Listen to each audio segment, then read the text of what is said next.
السلام عليكم يا حبايبي، عاملين ايه؟ يا رب تكونوا بخير. النهارده ان شاء الله هنعمل مع بعض الكريم كراميل بالمانجا. هنجيب كيس كريم كراميل ده اللي هو 2 في 1. هنلاقي جواه الكيسين دول. هنخليهم هنفردهم في الصينية من تحت قبل ما نحط عليها الكريم كراميل، قبل ما نجهزهم نحط عليها. دول كيسين كريم الكراميل اللي جوه العبوة. نجيب عليهم رتل لبن، يعني كيلو لبن، وهنفتحه ونقلبه على البارد. لازم يتقلب كويس جدا على البارد. وبعد ما نقلبه زي ما انتوا شايفين كده، تقلب لحد ما الكريم كراميل نفسه كله يدوب في قلب اللبن، عشان ما يعملش تكتلات. لازم يتقلب على البارد. هنشيله ونحطه على النار، لاننا نقلب فيه تقليب مستمر على نار هاديه او نار وسط لحد ما يبتدي يستوي، يعني يعمل فقافيق كده وبقليل كده ويطلع لفوق. تمام، زي ما انتوا شايفين كده. هو كده خلاص استوى، بدأ يستوي خلاص. مش هنحط عليه اي اضافات، هو زي ما هو كده، ونحط عليه بس كيس فانيليا واحنا بنعمله. هنفتح بقى الكيسين كراميل اللي احنا كنا قايلين عليهم، هنفردهم في ايه، جوه القارب اللي احنا هنحط عليه الكراميل. نفتح الكيسين نفضيهم جوه القارب ونفردهم بفرشة. لازم ندهنهم في القارب كله، عشان لما نيجي نقلب الكريم كراميل ما يكونش لازق، هيخليه فك كده وجميل من فوق بالشكل ده. ندهنه من كل الجوانب، مش لازم من فوق، او يعني من تحت، من الحتة اللي هي هتبقى ماسك فيها الكريم كراميل. ايوه كده. كده خلصنا.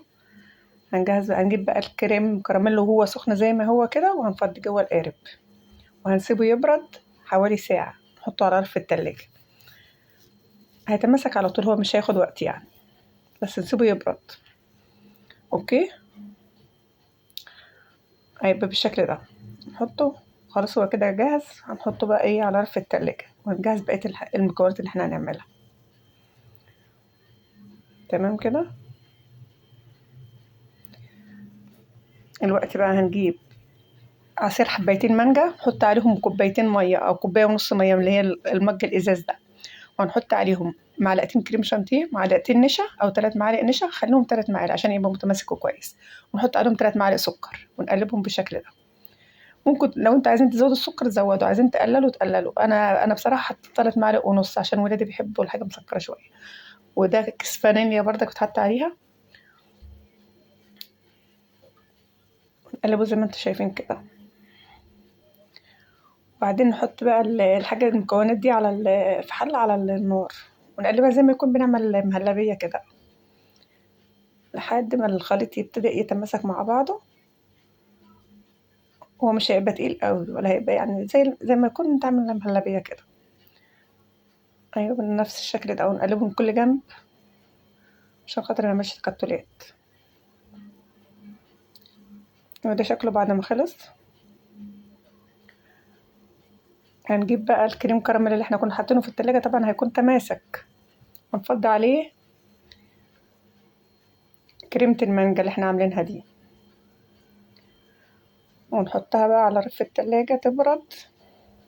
بس هنسيبها تبرد شوية الأول بره حوالي 10 دقايق، وبعدين نحطها على رف التلاجة. تاخد من ساعة لساعتين. وبعدها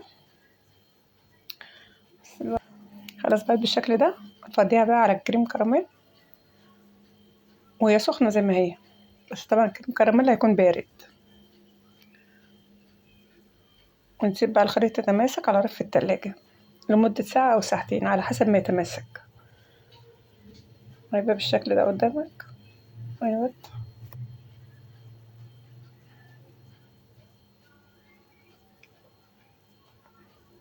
خلاص ده شكله بعد ما برد. نقلبه بقى. لازم يعني نمشي عليه كده من الجناب عشان خاطر ما يمسكش منه واحنا بنقلبه. نحط عليه صينية أو نحط قارب، أي حاجة بقى انتوا عايزين تحطوه، وتقلبوه بالشكل ده. هيبقى ده شكله، بس هيبقى طعمه جميل جدا. تاكل بارد طعمه يبقى حلو جدا.